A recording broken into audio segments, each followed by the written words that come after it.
where you come from. Some people from that place get shocked to actually see somebody of my kind or color. They get very shocked, and so when they see us, they want to know more about us. Ladies out here want to know, are you single? Taken? Next episode.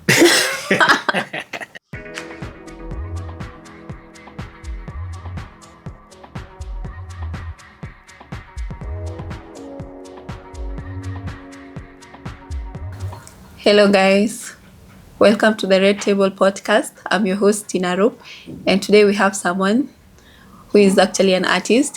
He's actually an Australian-based South Sudanese, and thank you so much for coming. Thank you for having me. You're welcome. So you can tell us about your music journey and what inspired you to pursue music.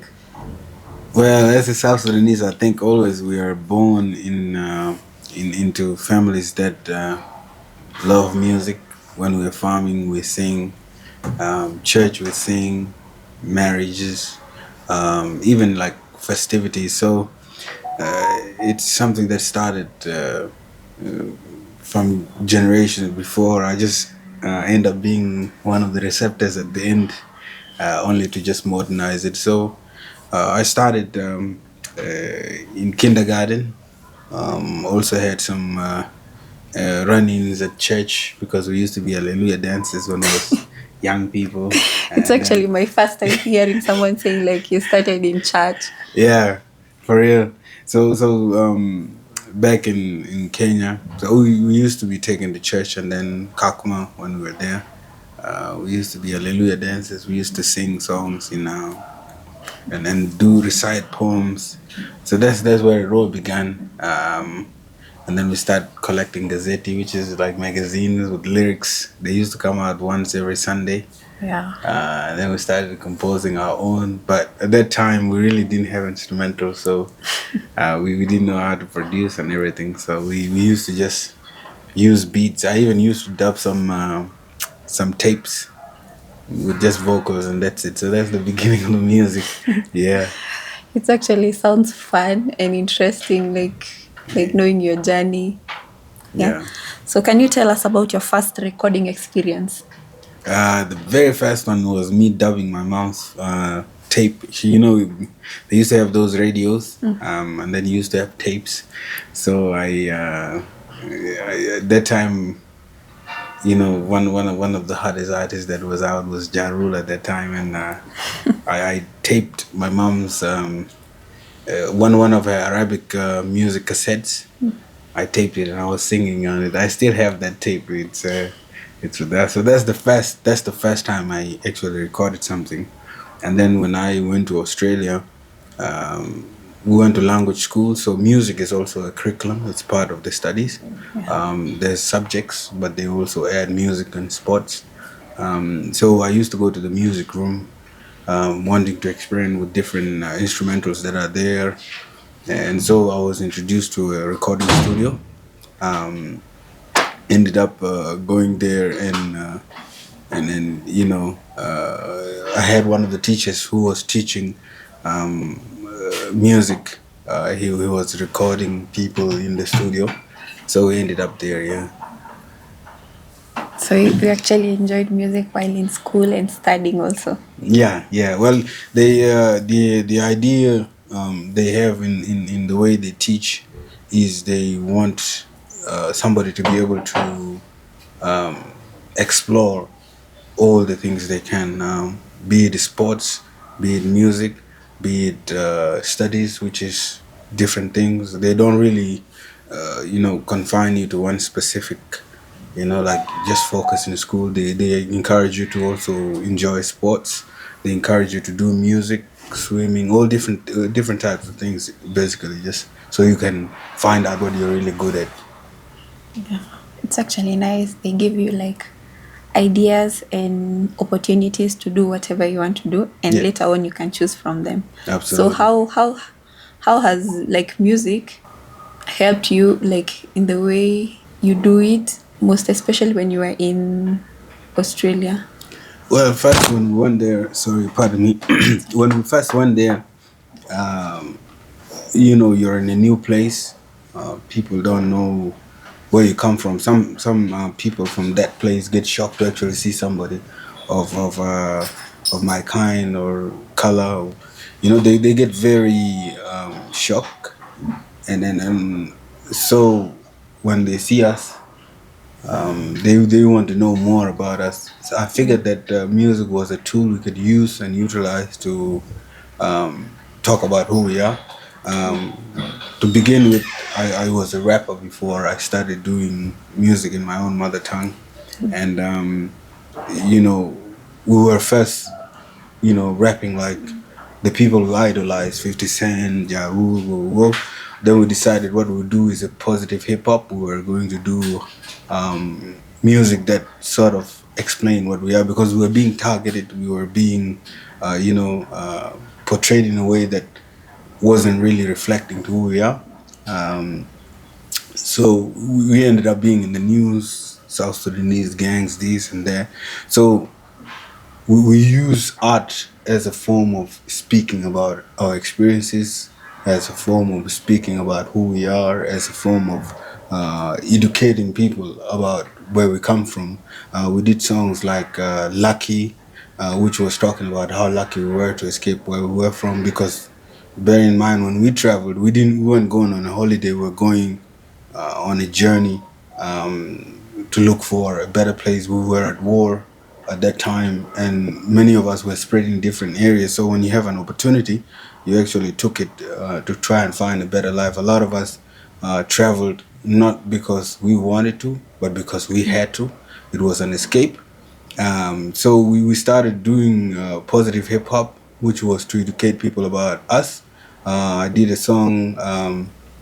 We did another song called Refugee, and then it was talking more about because these people don't understand where we come from or what we had to endure to go through. Bear in mind, a lot of us were born in different places, not because it was choice, but because that is what we were subjected at. So we started writing songs that were educating them. Refugee was talking about me being born to my family who were in the army at that time, and then ended up meeting while they were soldiers. And then I ended up getting born in Ethiopia, grew up here in Kenya, only to travel to go to Australia. So it was more now letting them know about us and trying to break the ice because, at one side, they see what they see on television or news, and that's what they think. It's our limitation. So yeah, that was the first tool. The second thing was now we started seeing how powerful this tool we have is, how important our music was to keep our culture and to stay closely knit together with our roots. So we started working on music to preserve our language, to also teach people about our culture, to also give them an insight of what we love and what we are, how unique we are from where we come from. And the third thing was, like it's business. We started figuring out that you are able to, make money from it. You are able to, do shows, get endorsements from different places. You tour. So it has benefited in many ways, not only to self, but also to the wider community, which was us, and also the new people we met where we were. So, yeah. So back then, there were no such things as crew and stuff that we see online, like on the news, like South Sudanese abroad are doing gang stuff. So what do you think about that? You know, when you are, I always talk about this, and I always say there's always two sides to a coin. The same way there's always two sides to a story. If you're born, for example, us who grew up here in Kenya, when you're born in a place, what you sort of pick up is where you're born at, what is there, and in particular, when you don't have attachment to your roots, to yourself, to your ways of living, and also to your family, who is very important in implementing and also instilling in you your culture and who you are. You get lost. I usually say don't get lost in the sauce, because if you throw something in the sauce, obviously the sauce will overtake it, and that's what happened. So at first, when we started hip hop, we were rapping like the musicians that we know, and obviously what they talk about is their life. That's what they experience on a day to day. And so when you say I'm gangster, it means you're gangster. You actually have to prove it. So with these young people, what they pick up is what they're exposed to. Because first, there's detachment to culture, there's detachment to self, there's also you are exposed to different things now. So this is what you grasp, and this is what then you hold together. The same thing is happening even in South Sudan now. We have a few people who have picked up a culture from the north and came with it. You hear the Toronto boys, you hear the crew in the Shirkat area, and it's just what they pick up. People don't understand too. Sometimes when you're going through so much and you don't have, it seems like nobody cares, nobody's trying to help or anything like that. Your decision then become, now I have to take things to hand, and then you start to do whatever you can to. So some of these people are doing these things not because they want to, but because of what they are exposed to. And I feel like there needs to be more intervention, because also youth is going to be the adults, and them growing up not knowing the path to take is catastrophic. That means we will not have a future. So it's very, very important that this issue is tackled while it's still very small, because once it keeps growing, it becomes a problem, and it becomes a problem you can't control. I meet with these people, I hang with some of them, I go to events where they are, and when you see them, they are good people. It's just that there is no hope, there's no encouragement, there is no support, there is no pathway. Like I always feel like we have a responsibility from different levels, be it people like you who are doing podcasts, be it people like myself who are exposed to different things, be it even the camera person that's behind here can give an inspiration to somebody to actually pick that as a job, apart from going and robbing someone or hurting someone to take something. So I feel like it requires an input from every sector, from every area, and that's what I think. That's nice. So you often blend in different genres: Afrobeats, dancehall, reggae. What are your musical influences? Um, well, it's very interesting because I listen to all kinds of music. I listen to pop, I listen to rock, I listen to reggae, I listen to dancehall, I listen to hip hop, blues. I have some of my favorites. In reggae, I love Bob Marley only because it gives you the conscious side of art, and when it comes to hip hop, I sort of blend new and old. It doesn't really matter. I can vibe with something. Sometimes I don't vibe with something and it's still fine. But I feel like I collect from different areas. I don't have a specific genre, but I just keep it limited to. In South Sudanese music, I always big up those who started before us, those of Mama Nyan Cole, those of Amozajak, for example. Then that was the very earliest generation, and then it comes down to those of Kuduse, those of what they call it. Why am I forgetting? Wait, I'll try and remember his name, and then I'll probably get it. But he's a very great artist. He's from Nuer. Gordon Kong. Gordon, yeah, he's one of the earliest people to actually, influence our type of music, and then to our generation now, which is fusioning the new school, the contemporary music, where you feel now you have Afro beats going there, you have dancehall, you have, a little bit of R&B in there. So yeah, it's a collective. So what do you think about the today's Music. music? Yeah. Yeah, It's beautiful. It's beautiful to see. I just feel like we should not get comfortable until we are able to be playing in. We are now in Kenya. Yeah. If you open the national television of music in Kenya, South Sudanese music is not there. It's rarely there. Some of them are there, but it's rarely there. And I feel like if you go to South Sudan and you open the channel, you will find that it's there. So it's very important. It means that there's so much work to be done to actually be able to play anywhere without having to request it, or having to push and say play this song. So I feel like that's one. The second thing is also the industry keep growing. If you look at the start, it was Lingala. It was Zaire music was the leading music in Africa. And then after that, Zooks took over a little bit. And then now we have the new school, the contemporary Afro beats. If you look, Nigerian are like leading, followed by Ghanaian around there. South Africa now with the Amapiano. And so it's just believing in a niche and following it. It's believing in a style of music and actually promoting that, which is what's happening now. If you go, TikTok is doing an amazing job for music. There is so much exposure. You find people are dancing to La Warab and this, and so it's a good thing. I feel like we are in the right direction. We just shouldn't feel comfortable. We need to push a little more.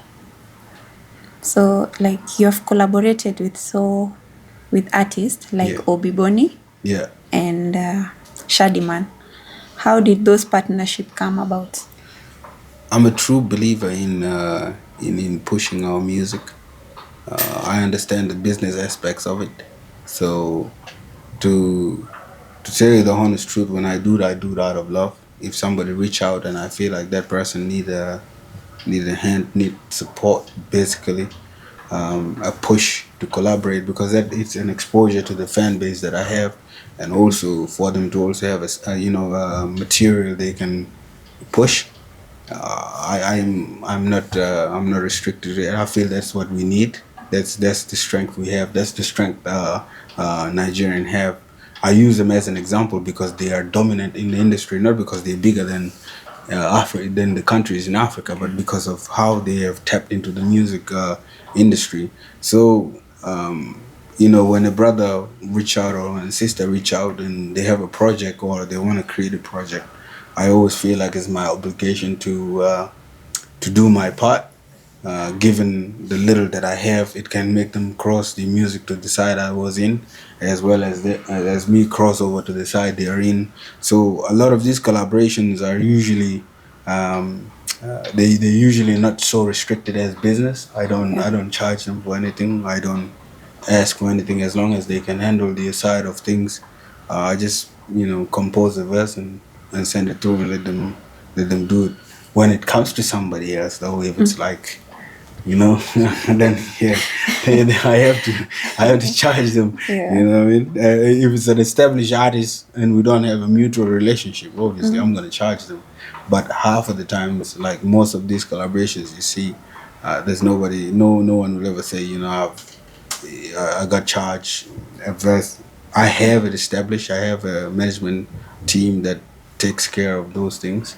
But South Sudanese wise, I just I feel like that shouldn't matter really. I don't charge them. Yeah. You just do it out of goodwill. Yeah. I feel like we have a path we're building. We have a stage we're trying to build for South Sudanese music. And you can see there's a lot of amazing artists coming up right now, which is really, really beautiful to see. Somebody like me is not gonna keep running with the torch. There has to be somebody who run with it, and as they always say, as you grow out of some things. So I pass the torch to who I feel can have it lit and run with it, and some of them are doing really amazing for themselves. Shout out to them. Shout out to you all. So we saw, was it recently you were involved into a car accident? Yeah. So how was the like I said before, our country needs us in different places. Our work as people, as youth, is to pick up from where our parents have left or where they are right now. We learn from them, and then we better what they know. We add more to it. So I came back to South Sudan, and I feel like as a person who have traveled somewhere else and have seen all those countries were built by people. We depend on United Nations and all that people, but they're just people like us. They're only committed to wanting to see people in good shape to helping people. True. And so when I came back, I was fortunate enough to meet some of the youngest people who are committed, who are soulfully involved in the country directly and indirectly, who want to be able to help those who are not fortunate enough. So I started working with the Ask Foundation, and we started doing the work that is supposed to be done for our people, those that are vulnerable, that are missing out on things, those that are isolated. So yeah, I've been doing that work with them, and so we ended up going to support youth that were building a dike. Like I said, youth are like the future. The more they are committed and involved, the better it is for us. These youth were committed to building a dike using nothing but the little tools they can find to try and stop flooding in the areas, in their home areas. They didn't have much, but they used a little. And when they reached out to the foundation, it was one of the greatest joy the foundation found in being able to help take food materials to them, and to also see the work they were doing. And so we went to that area where they were working at. We delivered the food materials. Everybody was happy. Unfortunately, coming back, we were involved in an accident. But with God's grace, we were able to, get out of it. Hence the reason why I'm in Nairobi. I was seeking treatment, following through, and as you can see, I'm not with my crutches anymore. Maybe you see a little bit of injuries here in my face, and my leg. I can't really bend it 100%, but I'm good, and I feel like I don't feel any worse. I feel like we're doing what we're supposed to do. It's God's calling to be able to help your people, and where we could, that's where we went.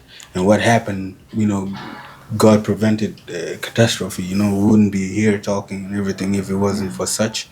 But He decided that that we have to leave another day to continue the work we're doing. So yeah, pretty well. It's by God's grace that you're here with us today, and Absolutely.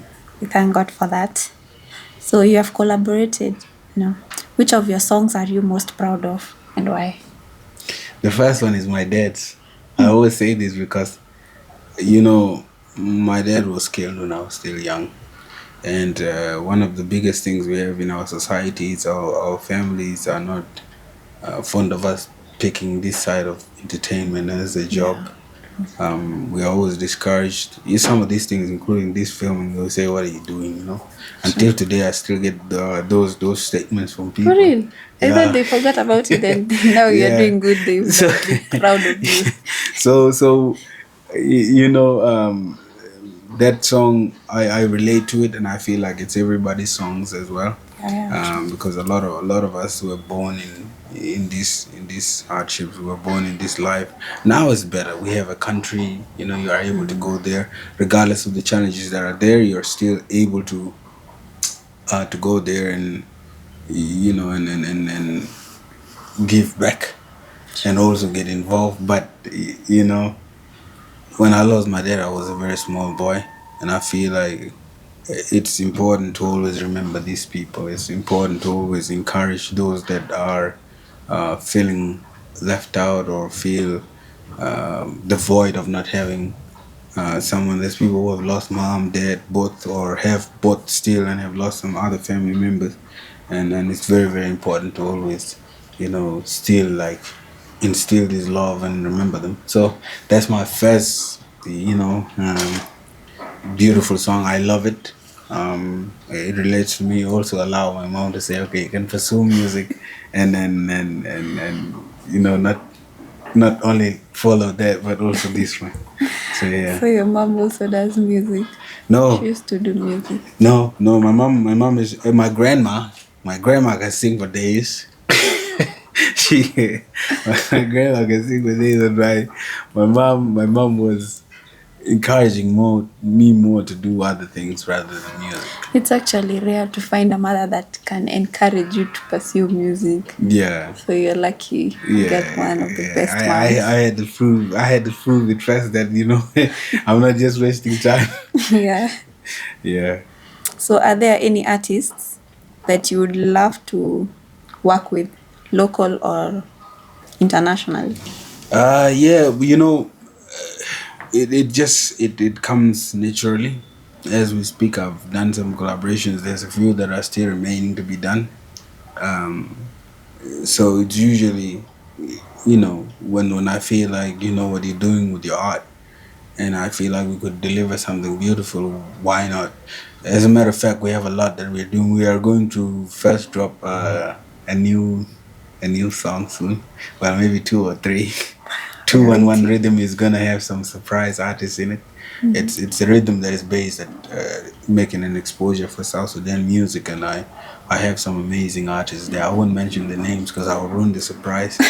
But I'm sure a lot of us are waiting because it's been ages since recently you released. we just dropped one song too, and which is trending at the moment. Most of these songs require videos.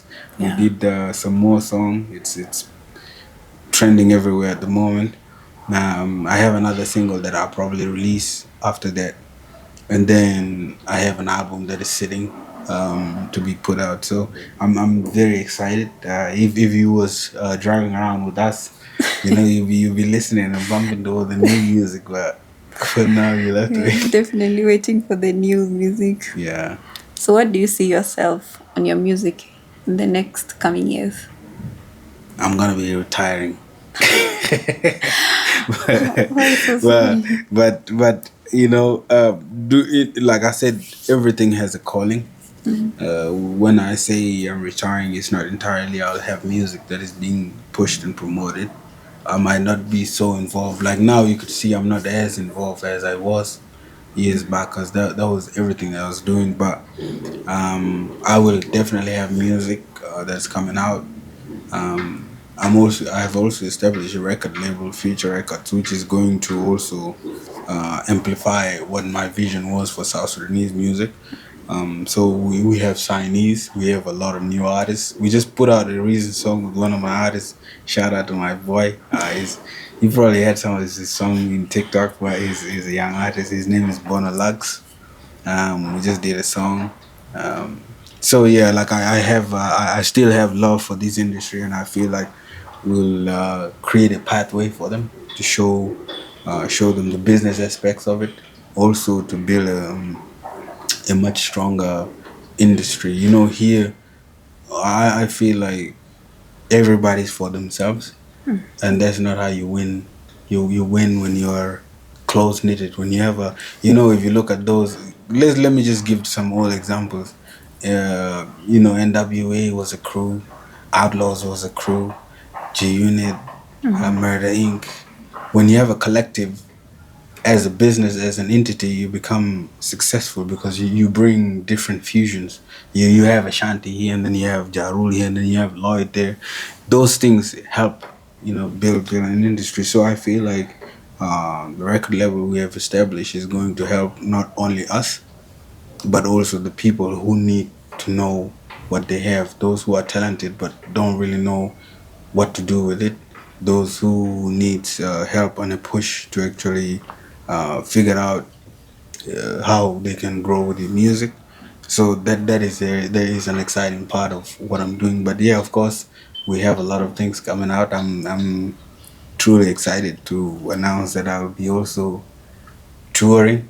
All because I want to celebrate having survived. So You definitely have to. yeah, so So we're I'll be expecting a touring. tour. I think we'll start it on the 5th July. We'll be in Kigali. We want to go start that far because the students they are working very hard, and then we'll bring it this way, going all the way to South Sudan, Uganda. All the dates will be disclosed as we go, but the first one that is confirmed is for us to go to Kigali on the 5th. July. Kigali people, be ready. And Nairobi people, we are Yeah. waiting for the date. Yeah, Nairobi, Nakuru. We're gonna go even to Kakuma. That's where I started music from. So I'm I sure feel like people I from need to. Kakuma will be so excited. Yeah, to we see will you. be outside for real. There's no indoors. We outside for real. We definitely are outside this coming season. Yeah. So, what's the proudest moment in your Uh, career? the proudest moment was when I first uploaded my music on iTunes. By the way, a lot of things don't go on. They go unseen or unspoken of, and it's good to sometimes pat yourself in the back. My album was the first South Sudanese album on iTunes to hit different sides of the continent.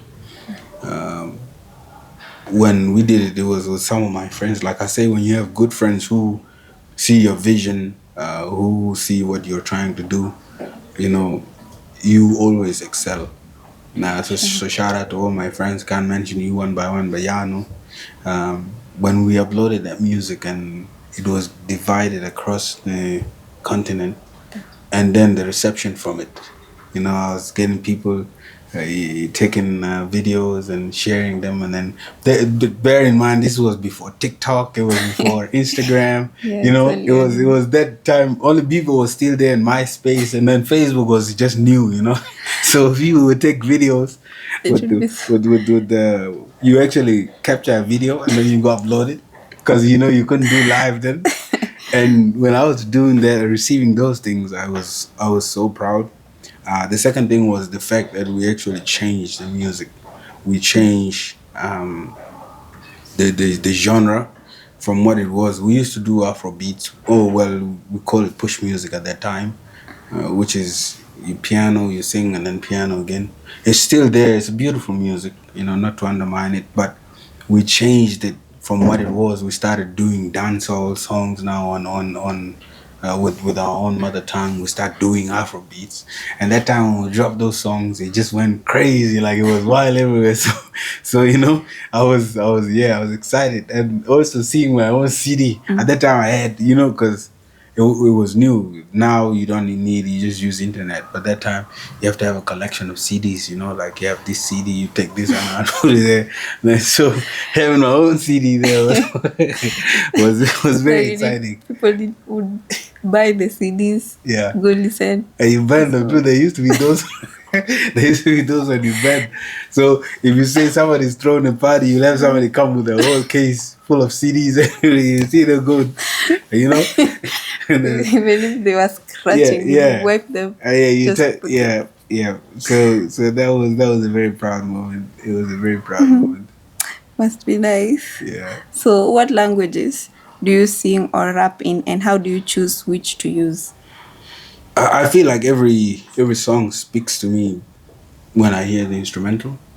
How I create is very weird. Like I can just jump in the studio and come with one. Like I had this idea and then end up doing an entirely different idea from what it was. So I always feel like every piece of art that comes through is unique in its own way. If I tell you some of the songs are created in the most weirdest places, but yet they still made sense. One of the songs they love in Niara, I did that in the plane. I was going to Canada from US, and I was freezing. So that's why you hear in Little Pio in Canada in that song. It's because I was freezing. So that's the first song I heard. Yeah. And that made me know you. Yeah, wow. I did that I was in a plane to Canada. I was in a plane to Calgary, and it was freezing. I'm telling you, it was very cold. And South Sudanese, they always say, if they want to say you're polite, calm, and everything, they say in Little Pio, So True. That was one. We did it. We were going out. I was waiting for my friend Young Low, and I had created the whole song. I did it in English. Then I decided, I'm gonna change it in my mother tongue. So I ended up changing it, and I was talking about exactly what happens anyway. So when it came to the studio, we finished it, and then we left with it. So some of the songs are written in a very weird way. The language is based on who I'm working with and what message I'm trying to to pass through. You tend to find I have songs in Arabic. I don't speak full Arabic, so sometimes I break it out of a mafi. Well, But and you then can sing in Arabic. That's the good thing, yeah, and and then people you can find me understand singing that. in Nuer. You find me singing in Asholi, which is also Luo people of our area, and then Tongmonjang, and then sometimes Patois we put it in there. We leave from South Sudan to Jamaica, crazy way. Yeah, that's what we do. The Jamaican part is usually used more. Yeah, but it's the influence you see, because most of the upbeat songs with the tempo that you can dance to is from there. So it influences a lot of artists. Now we're embracing ourselves more. We still do the same thing, but with our mother tongue, Yeah. which is uniquely us. It has that sense of originality. But back then, yeah, you would, if you hear somebody speak, you will wonder. You say these guys from Jamaica, where? Exactly. So how has your music evolved since Peru in 2014? It has grown so much. I feel like it has aged like wine. The more time these songs. Bear in mind, some of the songs I have really not done videos for them, but they still speak volume in terms of them being relevant until today.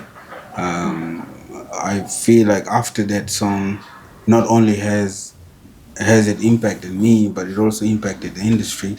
We made a decision like how we're sitting now, and then we're like, but if we can listen to Chameleon and we can listen to Awilo Longo, but we don't even know what they're saying, why can't we sing in our mother tongue? And people will love it. So we started doing that, and it actually it connected with people.